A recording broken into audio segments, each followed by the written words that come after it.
fix Windows 10 search bar not working. Can't type in Windows 10 search bar. So how to solve it and fix it? Let's start it.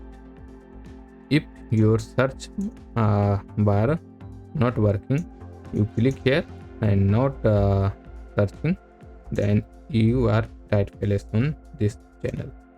So first of all, click on Windows and R button for run the run command, and you click here the this code c dot slash windows slash system 32 slash ctfmon dot x and click on enter.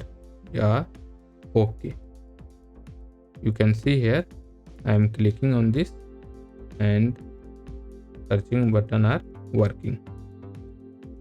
Then you are finished this video. So this is how to fix Windows 10 search bar not working. Thanks for watching this video.